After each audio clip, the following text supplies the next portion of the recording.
আসসালামু আলাইকুম। Next computer সিটির আরও একটি নতুন ভিডিওতে আপনাদের সবাইকে স্বাগতম। আজকে আমরা শিখব কিভাবে একটি প্রশ্নের ফরম্যাট তৈরি করা যায়। আমরা এমএস ওয়ার্ডে অনেকেই কাজ করি, প্রশ্ন তৈরি করি, কিন্তু সঠিকভাবে প্রশ্নের ফরম্যাট তৈরি করতে পারি না। এই জন্য প্রশ্নটা সুন্দর দেখায় না আর কি। তো এই জন্য আমরা আজকে প্রশ্নের ফরম্যাট কিভাবে করতে হয় A to Z আমরা পুরোটা শিখব। এই জন্য আমরা প্রথমেই সার্চ বক্সে চলে যাব। আমার এটা হচ্ছে উইন্ডোজ 11, এই জন্য সার্চ বক্সটা এখানে আছে। আপনাদের ক্ষেত্রে যাদের উইন্ডোজ 10 আছে তাদের বাম পাশে এখানে সার্চ বক্সটা থাকতে পারে, অথবা কারো ল্যাপটপের ক্ষেত্রে উপরে এই ডান পাশেও দেখাইতে পারে সার্চ বক্সটা। তা আপনি এখান থেকে সার্চ বক্সটা খোঁজ করে নেবেন। সার্চ বক্সে গিয়ে লিখবেন শুধু ওয়ার্ড, WORD, ওয়ার্ড লিখে ওয়ার্ডে আমি ক্লিক করার পরেই আমার এই যে ওয়ার্ড ফাইলটা ওপেন হয়ে গেল। তো ওয়ার্ড ফাইল ওপেন করার পরে আমাদের এবার প্রশ্ন তৈরি করার পালা। তো ফার্স্টে কিছু সেটিং আছে, এই সেটিংগুলো খুব ইম্পর্ট্যান্ট, এই সেটিংগুলো আগে করে নেবেন। প্রথমত মার্জিন সিলেক্ট করতে হবে, যেমন মার্জিন রিলেটেড অথবা কী ধরনের পেজ নিচ্ছি, এটা কি A4 পেজ নাকি লেটার পেজ নাকি লিগেল পেজ, কী ধরনের পেজ, এই পেজগুলো সবগুলো আমরা লেআউট ট্যাবে পাবো। এই যে উপরে দেখেন এক একটা ট্যাব আছে, home tab, insert tab, design tab, layout tab, references tab. তো এই ট্যাবগুলো থেকে আমরা প্রথমেই চলে যাব লেআউট ট্যাবে। লেআউটে এই যে ক্লিক করলাম, ক্লিক করার পরে দেখেন এখানে তিনটা গ্রুপ দেখাচ্ছে। একটা হচ্ছে পেজ সেটআপ গ্রুপ, এই যে পেজ সেটআপ গ্রুপ, এই গ্রুপের অধীনে এই কমান্ডগুলো আছে। আরেকটা হচ্ছে প্যারাগ্রাফ গ্রুপের অধীনে এই কমান্ডগুলো আছে, এবং অ্যারেঞ্জ গ্রুপের অধীনে এই কমান্ডগুলো আছে। তো আমাদের মূলত কাজগুলো হচ্ছে পেজ সেটআপ গ্রুপ নিয়ে। তো প্রথমেই আমি হচ্ছে আমার পেজ সাইজটা সিলেক্ট করব, এবং পেজ সাইজটা সিলেক্ট করার জন্য এখানে যে সাইজ লেখাটা দেখছেন, এই সাইজে ক্লিক করলে আপনার যতগুলো সাইজ আছে পেজের সবগুলো এখানে শো করবে। আমার এখানে সবগুলো সাইজ শো করছে না, কিন্তু আপনার এখানে শো করবে। এবং ওখানে আপনি দেখবেন যে লেটার A4 এরকম টাইপের কিছু নাম লেখা আছে, এবং একদম শুরুর দিকে আপনি A4 সাইজটা পাবেন। জাস্ট হচ্ছে এখান থেকে ক্লিক করে A4টা আপনি ক্লিক করে নেবেন। আমারটা অলরেডি A4 করা আছে, এটা অটোমেটিক করা থাকে, তো ওইভাবে আমারটা A4 করা আছে। তো আপনার ফার্স্ট কাজ হচ্ছে সাইজ থেকে A4 সাইজটা সিলেক্ট করা। সাধারণত ডিফল্ট থাকে হচ্ছে লেটার সাইজটা, তো লেটার সাইজটা নেবেন না, যেহেতু আমরা A4 সাইজ পেজের মধ্যে আমরা প্রশ্নগুলো প্রিন্ট করব, এই জন্য আমরা A4 সাইজটা সিলেক্ট করে নেব এই সাইজ থেকে। এখানে আমার 3-4টা শো করতেছে, কিন্তু আপনার এখানে আরও অনেক বেশি শো করবে, সেখান থেকে A4 সাইজ সিলেক্ট করে নেবেন। 2 নাম্বার হচ্ছে মার্জিন। একটা জিনিস আমি দেখাই, আমি যখন এখানে লিখতেছি দেখেন লেখার সময় আমার পুরো পেজ জুড়ে লেখা হচ্ছে, কিন্তু এই যে উপরে দেখেন বড় একটা স্পেসে, সাধারণত প্রশ্নে এত বড় স্পেস থাকে না, অথবা এই যে বাম পাশে দেখেন কত বড় স্পেস, 1 ইঞ্চি স্পেস এটা, আবার ডান পাশে দেখেন 1 ইঞ্চির স্পেস আছে। তো প্রশ্নে সাধারণত এত স্পেস থাকে না। তো এই জন্য আমাদের যেটা করতে হবে, আমাদের এই মার্জিনটা কমায় নিতে হবে। তো সেজন্য আমাদের কি করতে হবে, এই যে দেখেন এই লেআউট ট্যাবের পেজ সেটআপ গ্রুপের এই শুরুতেই দেখেন মার্জিনস নামে একটা কমান্ড আছে, সেখানে আমরা ক্লিক করব।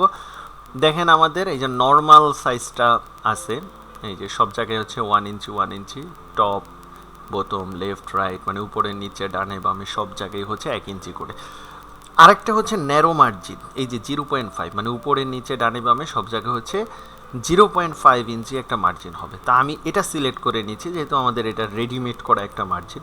ক্লিক করলাম, দেখেন আমার এটা চেপে গেছে, উপরে আমার 1/2 ইঞ্চি, ডানে বামে এবং নিচে সব জায়গায় আমার 1/2 ইঞ্চি করে মার্জিনটা নিয়ে নিস। এখন প্রশ্নের যে পেজটা, এই পেজটা এখন হচ্ছে আমাদের পোর্ট্রেট মোডে আছে। পোর্ট্রেট মোড বলতে মানে লম্বালম্বি মোডে আছে। আমি যদি দেখাই, দেখেন এই যে লম্বালম্বি মোডে আছে। আবার এই পেজটাকে আপনি চাইলে আড়াআড়ি করতে পারবেন, মানে পাশাপাশি করতে পারবেন। তা আমাদের প্রশ্ন তো সাধারণত আপনার বড় পেজে হয় না, আমাদের এই যে পরীক্ষার প্রশ্নগুলো সাধারণত একটু ছোট ছোট সাইজের হয়।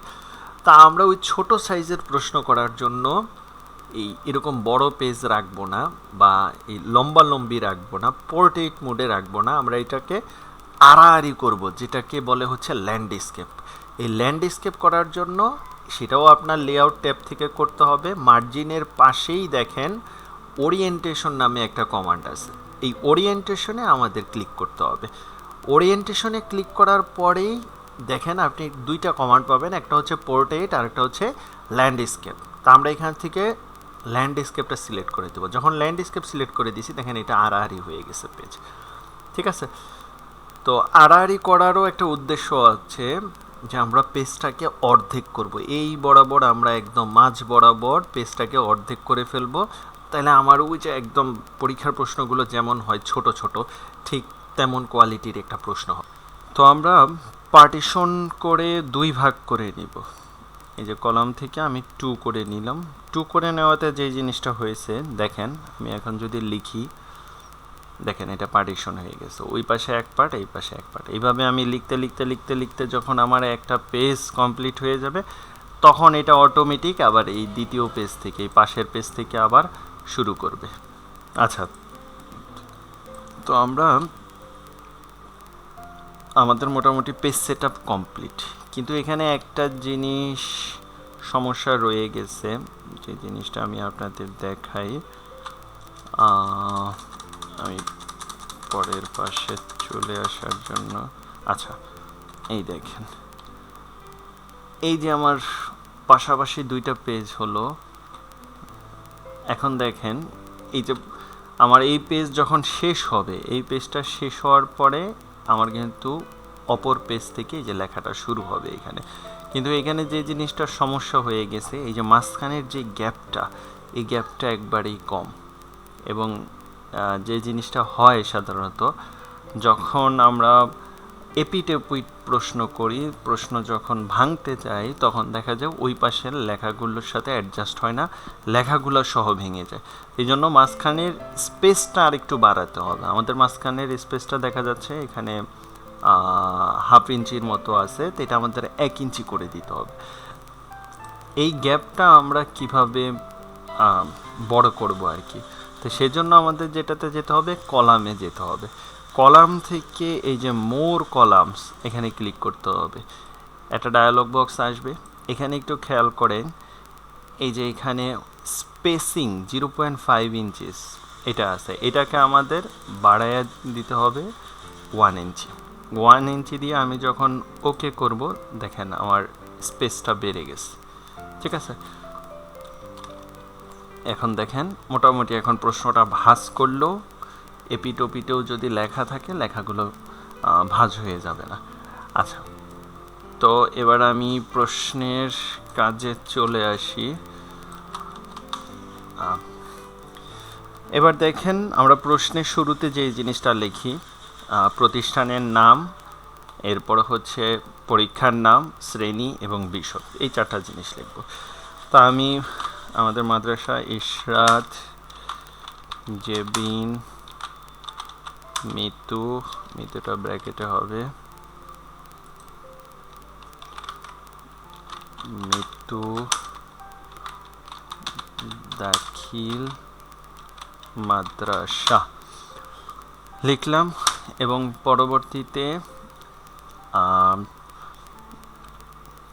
লিখলাম অ্যানুয়াল এক্সামিনেশন 2025।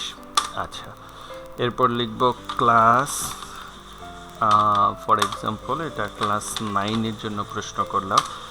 এবং সব শেষে হচ্ছে সাবজেক্ট, এবং সাবজেক্টটা হচ্ছে এখানে আমি দিয়ে দিলাম ইংলিশ সেকেন্ড পেপার। আচ্ছা, এখন যদি বাংলা হয় তাহলে বাংলায় লিখে নেবেন, একই জিনিস বাংলায় লিখে নেবেন, ইংরেজি হলে ইংরেজি লিখে নেবেন। এখন একটা জিনিস খেয়াল করেন, আমি ছোট ছোট অনেকগুলো জিনিস দেখাচ্ছি এখানে, এই সবগুলো জিনিস যদি আপনারা ফলো করেন তাহলে আপনাদের পারফেক্ট একটা কোশ্চেন হবে। এখানে একটা জিনিস দেখেন, এই যে একটা সেন্টেন্সের পর আরেকটা সেন্টেন্স, মানে এক লাইনের পর আরেক লাইন, মাঝখানে কিন্তু বেশ বড় একটা গ্যাপ আছে। তা আপনি যখন প্রশ্ন করবেন এইভাবে এত বড় গ্যাপ নিয়ে, তখন কিন্তু আপনার প্রশ্নতে 6 পৃষ্ঠা 7 পৃষ্ঠা 8 পৃষ্ঠাও হয়ে যেতে পারে, অনেক বড় প্রশ্ন হয়ে যাবে, কিন্তু আমাদের নর্মালি পরীক্ষার প্রশ্নগুলো সর্বোচ্চ হচ্ছে 4 পৃষ্ঠা হয়।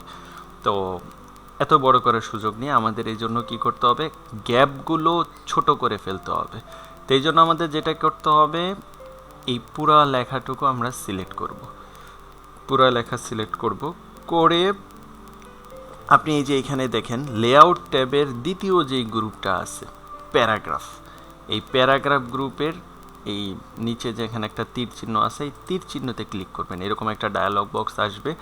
এখানে দেখেন বিফোর শূন্য করা আছে, যদি শূন্য না করা থাকে শূন্য করে দিবেন।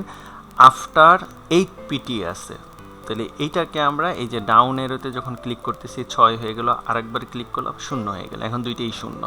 যখন দুইটা 0 এবার ওকে দিয়ে দিলাম, দেখেন এটা চেপে গেছে, চেপে মোটামুটি বেশ একটা জায়গা তৈরি করে ফেলছে, এবং প্রশ্ন তৈরি করতে গেলে আমাদের জায়গা কম লাগবে। এখন একটা জিনিস দেখেন, আমার তো এটা হচ্ছে পেজের অর্ধেক হচ্ছে এই অংশটুকুতে, এই অংশটুকুতে অর্ধেক, কিন্তু আমার যেই মাদ্রাসার নাম, পরীক্ষার নাম, ক্লাস, সাবজেক্ট, এই জিনিসগুলো সাধারণত পেজের মাঝখানে থাকে, কিন্তু আমার দেখেন পেজের এক কোনায় চলে গেছে।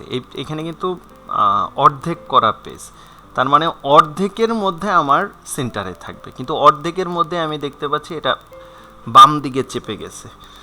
তো এটাকে আমাদের আনতে হবে, মিডলে আনতে হবে। মিডলে আনার জন্য যেটা করতে হবে, আমি হোম ট্যাবে যাইতে হবে। এতক্ষণ আমি লেআউট ট্যাবে ছিলাম, এখন আমি হোম ট্যাবে যাব। হোম ট্যাবে যাওয়ার পরে এখানে দেখেন প্যারাগ্রাফ নামে একটা গ্রুপ আছে, এই গ্রুপের অধীনে অনেকগুলো কমান্ড আছে। এখানে দেখেন এই যে বাম পাশে এই 4টা দাগ দিয়ে, এই 4টা দাগ আপনার বাম দিকে ঘেঁষানো, এরপরে দেখেন 4টা দাগ এটা ডানেও ঘেঁষানো না, বামেও ঘেঁষানো না, এটা মিডল একটা সেন্টার করে আছে। এরপরের একটা দাগ দেখেন, এই দাগগুলো সব ডান দিকে ঘেঁষানো, এবং পরের আর একটা দাগ আছে, এটা 4টা দাগ, এই 4টা দাগ হচ্ছে সমান, দুই পাশ সমান করেছে। তো আমাদের এই জিনিসগুলো আপনি যদি ক্লিক করেন তাহলে আপনি বুঝবেন যে এটার কাজ কি। এটা মূলত হচ্ছে অ্যালাইনমেন্ট করে। তো যখন এই যে লেফট অ্যালাইনমেন্ট করা আছে, এখানে দেখেন এটা কালো হয়ে আছে, তো এই দেখেন এই বাম পাশটা সমান করে আছে। আমি যদি হচ্ছে এরপরেরটা ক্লিক করি, এটা হলো সেন্টার অ্যালাইনমেন্ট, এই দেখেন এবার মাঝখানে চলে আসছে, এই আমার পেজের মাঝখানের অংশে এই লেখাটুকু চলে আসছে। আমি যদি এখন রাইট অ্যালাইনমেন্ট দিই, পরেরটা দেখবেন এই যে ডান পাশটা সমান করছে, এই পাশটা এভাবে সমান করেনি। এবং লাস্টটা জাস্টিফাই আছে, জাস্টিফাইটা কোনো একটা প্যারার ক্ষেত্রে বোঝা যায়। আমি যদি এখানে ক্লিক করি তাহলে এটা বুঝবেন না, এটা ওইভাবে কাজ করবে না। তো জাস্টিফাইটা আমি কিছুক্ষণ পরে আপনাদের বুঝাবো। তো আমি এটা সেন্টার করে নিচ্ছি, সেন্টার অ্যালাইনমেন্ট, এই যে এটা করে দিব, এই যে আমার মিডলে লেখাগুলো চলে গেল। এখন আমি যখন এন্টার দিব, দেখেন আমার কার্সরটা কিন্তু এখন মিডলে চলে আসছে। তো এখন আমি এখান থেকে যদি এখানে ক্লিক করি, এই যে ডান পাশে চলে আসছে, তা আমাদের ডান পাশেই দরকার, এখানে আমি ডান পাশে রাখলাম। এবার এখান থেকে আমাদের আরও দুইটা জিনিস লিখতে হয়। একটা হচ্ছে টাইম, সময়। ধরেন হচ্ছে বাংলায় যারা প্রশ্ন করবেন সময় লিখবেন, ইংরেজিতে টাইম লিখলাম, 3 আওয়ার্স দিলাম আমি প্রশ্নের সময়। এবং একদিকে হচ্ছে আপনার টাইমটা থাকে, আর একদিকে আপনার এই যে এই পাশটাতে ওইখানে থাকে হচ্ছে ফুল মার্কস। এখন দুই পাশে আপনি লেখাটা কিভাবে নেবেন, এজন্য সবচেয়ে সহজ পদ্ধতি যেটা, সেটা হচ্ছে আপনার কিবোর্ডে একদম বাম পাশে, কিবোর্ডের একদম বাম পাশে দেখবেন হচ্ছে ট্যাব লেখা আছে, TAB। আরও সহজ করে বললে ক্যাপসলক, ক্যাপসলকের উপরেই আপনি দেখবেন ট্যাব লেখা আছে। যদি ট্যাব লেখা নাও পান, ক্যাপসলকের উপরের বাটনটাই হচ্ছে ট্যাব। তা আপনি যখন ট্যাব বাটনটা ক্লিক করবেন, তখন দেখবেন এই দেখেন একটু একটু করে স্পেস হচ্ছে। এটা হলো স্পেস বাটন দিয়েও করা যায়, কিন্তু স্পেস বাটন দিয়ে অল্প করে যাচ্ছে। এই যে আমি এখন স্পেস বাটন চাপলাম, অল্প একটু গেল, কিন্তু আমি যখন ট্যাব বাটন চাপবো তখন এটা বড় বড় স্টেপে জাম্প করবে। এটা এই যে আমি এই পর্যন্ত নিলাম, নিয়ে এরপরে লিখলাম ফুল মার্কস, এই পর্যন্ত নিয়ে ফুল মার্কস লিখলাম, ফুল মার্কস লিখলাম হচ্ছে 100। কিন্তু দেখেন ফুল মার্কসটা নিচে নেমে গেছে। তখন আমাদের করণীয় কি, আরেকটু কেটে দিব আমরা এখান থেকে। এই যে ব্যাক স্পেস, ব্যাক স্পেসটা আপনারা আপনাদের যে কিবোর্ডের যেখানে এন্টার লেখা, এন্টারের উপরে যেই বাটনটা আছে একটু লম্বা বাটন, এটাই হচ্ছে ব্যাক স্পেস। এটা ক্লিক করলে কেটে যাবে। এখন দেখেন এই আপনার ডান পাশে একটু জায়গা খালি থাকতে পারে। এখন এই জায়গাটা যদি খালি থাকে, ওই খালি জায়গাটা কীভাবে ফিল আপ করবেন সেটা হচ্ছে স্পেস দিয়ে। স্পেস ক্লিক করলে দেখবেন একটু একটু করে যায়। এই যে এখন আবার নিচে চলে যাচ্ছে, এই জন্য আমি ব্যাক স্পেস দিয়ে দিলাম, স্পেস আর দিলাম না। মানে যতটুকু স্পেস যাবে আর কি অতটুকু দিয়ে এটা একদম সমান, মানে একদম শেষ মাথায় নিয়ে আসলেন আর কি, এর থেকে আর দূরে যাবে না। তাহলে হচ্ছে আপনার দেখতে সুন্দর লাগবে। এটা শেষ মাথায়, এটা এদিক দিয়ে শেষ মাথায়, আর নিচের লেখাগুলো শেষ মাথায় থাকবে। আমি এন্টার দিয়ে নিচে আসলাম। এবার আমার এতটুকু ক্লিয়ার, আশা করি এই পর্যন্ত আর সমস্যা নেই।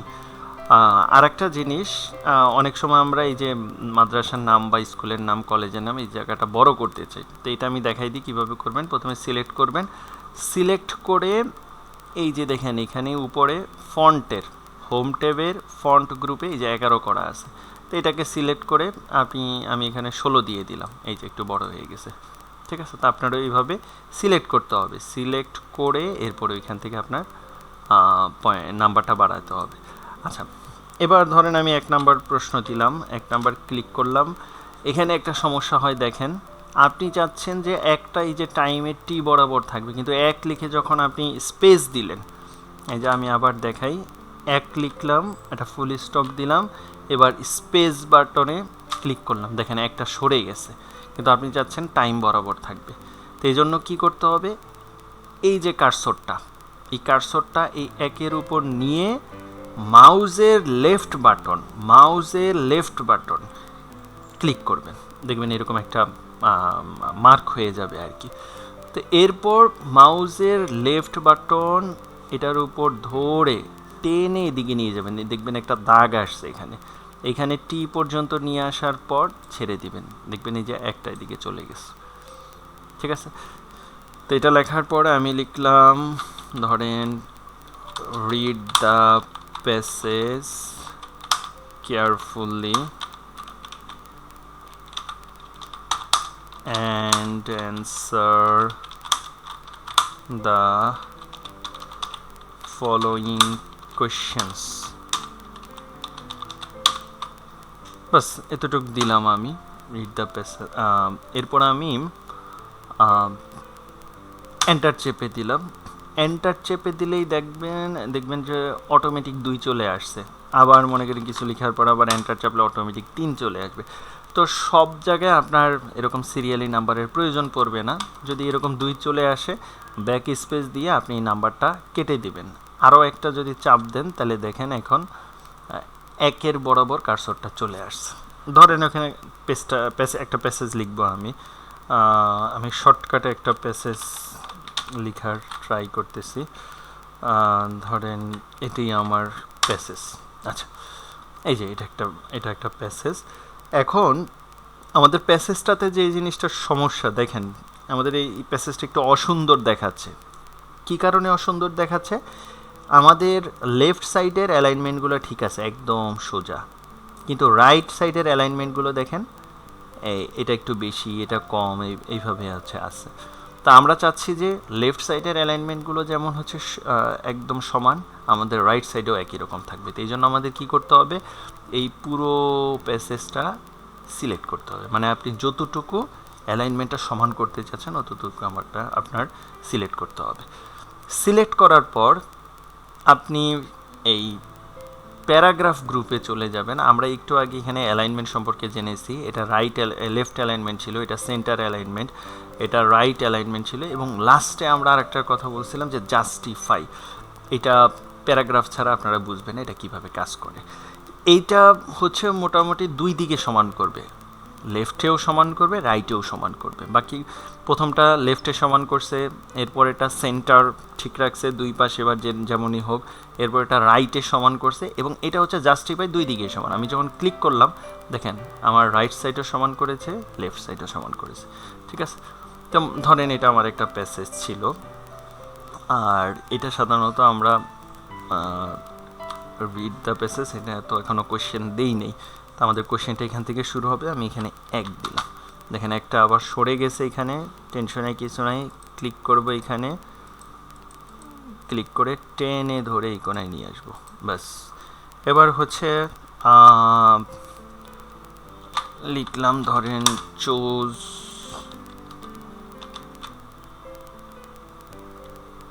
choose the best answer from the alternatives.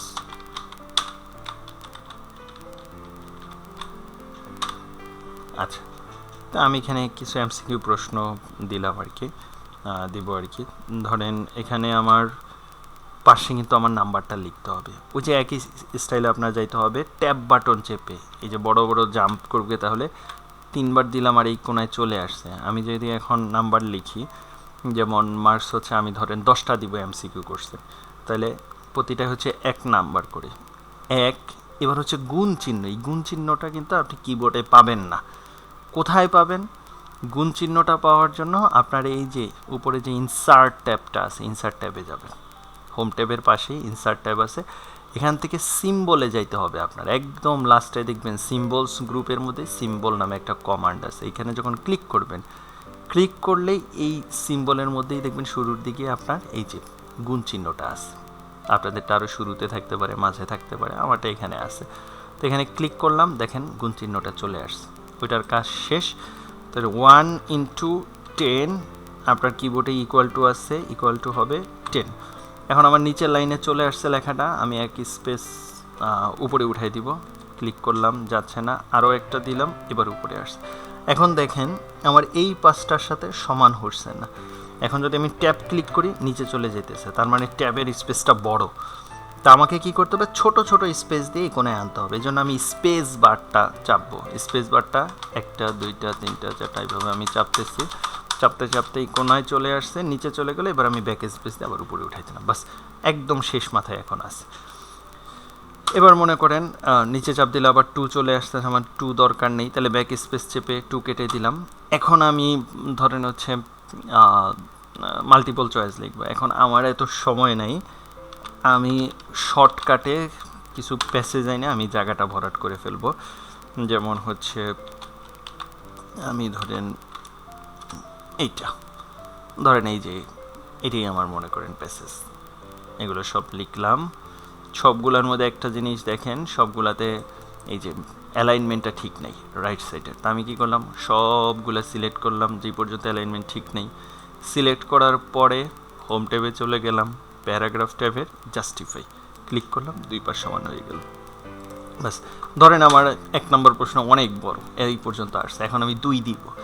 যখন 2 লিখে আমি ফুল স্টপ দিয়ে একটা স্পেস দিলাম, দেখেন 2টা হয়ে গেছে। এটা কিন্তু সিরিয়াল মেনটেন করে অটোমেটিক আসতে থাকবে, যেহেতু আপনি প্রথমেই 1 লিখছেন।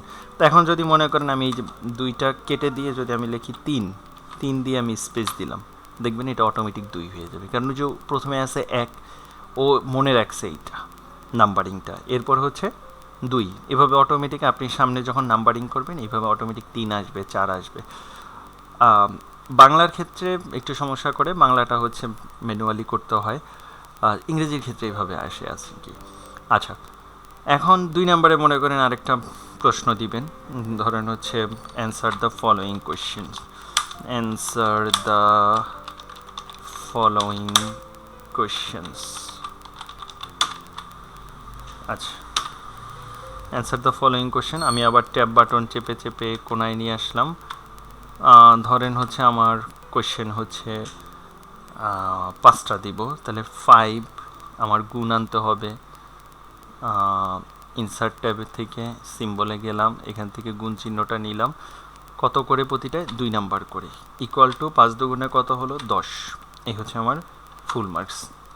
এখন আর একটু চাপাই আমি স্পেস বার দিয়ে, একটু যাচ্ছে 1 স্পেস গেল, বাস একদম সমান হয়ে গেল এই কোণায়। তো এবার আমি দেখেন নিচে গেলে আবার 3 চলে আসতেছে, টেনশনের কিছু নাই, ব্যাক স্পেস চাপ দিয়ে 3টা কেটে দেন। এবার হচ্ছে ধরেন আমি আরও কিছু লিখলাম, যেমন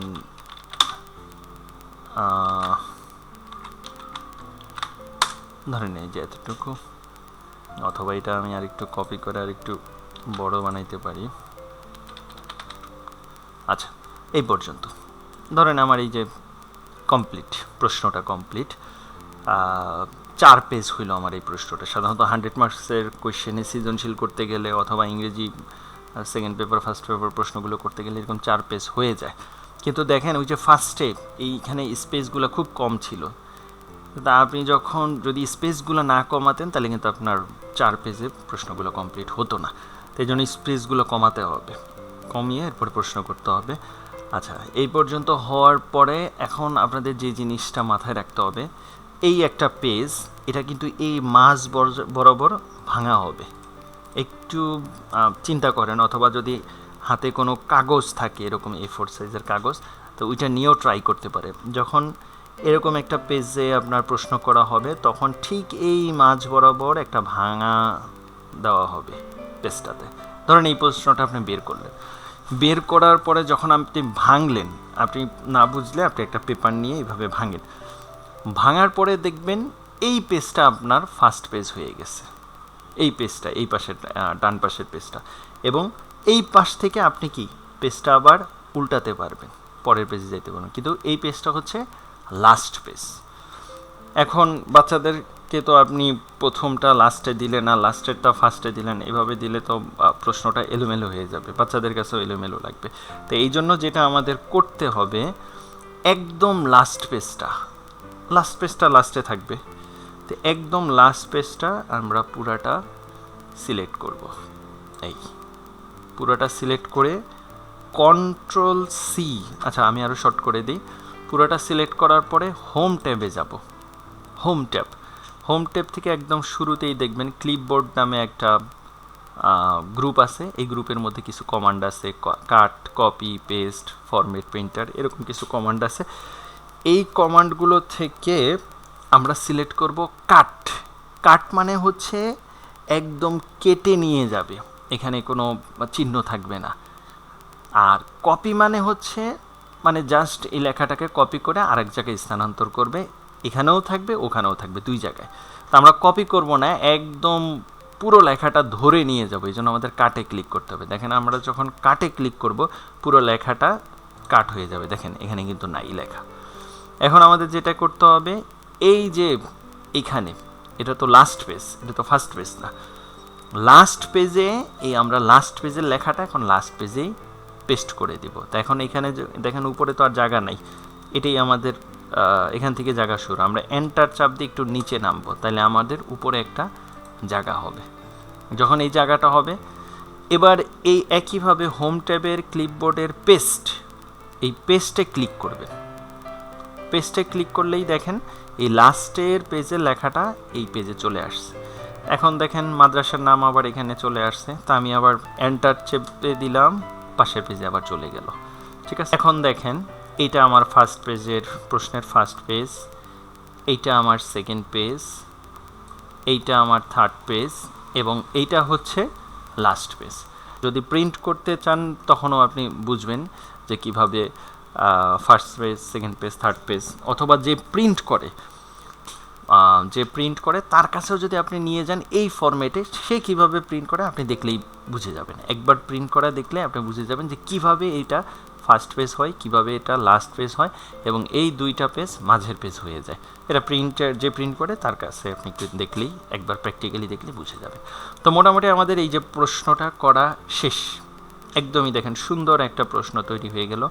আমার রাইট সাইডে অল্প জায়গা, লেফট সাইডে অল্প জায়গা আছে, মাঝখানে একটা ভালো একটা স্পেস আছে, যাতে প্রশ্নটা যখন আমরা ভাঙবো তখন যাতে লেখাগুলো, অপর পৃষ্ঠার লেখাগুলো ভেঙে না যায় এজন্য। এবং দেখেন লেখাগুলোও খুব সুন্দরভাবে আছে, অ্যালাইনমেন্টগুলো সুন্দর, এই যে সমান করে অ্যালাইনমেন্টগুলো করা আছে। এখানেও দেখেন অ্যালাইনমেন্টগুলো খুব সমান করে, বাম পাশেও অ্যালাইনমেন্ট করা আছে, এই পাশেও রাইট সাইড, এখানে লেফট সাইড, এখানে রাইট সাইড, লেফট সাইড, সবগুলো অ্যালাইনমেন্ট খুব সুন্দরভাবে করা আছে। তো এই জিনিসগুলো অবশ্যই আপনাকে খেয়াল রাখতে হবে, তাহলে আপনার প্রশ্নটা একটা স্মার্ট কোয়েশ্চেন হবে। তো এই জন্য প্রশ্ন করার সময় এই জিনিসগুলো অবশ্যই খেয়াল রাখবেন। আর এর বাইরে প্রশ্ন করার জন্য বিভিন্ন কিছু আপনাদের প্রয়োজন হতে পারে, কীভাবে পিকচার অ্যাড করবেন বা বিভিন্ন জিনিস হইতে পারে, বা এটা যার যার কোয়েশ্চেনের উপর ডিপেন্ড করে যে আমার কোয়েশ্চেনে কী লাগবে। তো সেই অনুযায়ী আপনি আমাদের ভিডিওতে কমেন্ট করবেন। ভিডিওতে কমেন্ট করলে আমরা ওই রিলেটেড ভিডিও নেক্সটে আপলোড করব, আপনারা অবশ্যই উপকৃত হবেন। ঠিক আছে, আজকের মতো এখানেই আমরা আমাদের ভিডিওটা শেষ করছি। সবাইকে ধন্যবাদ। আসসালামু আলাইকুম রহমতুল্লাহ।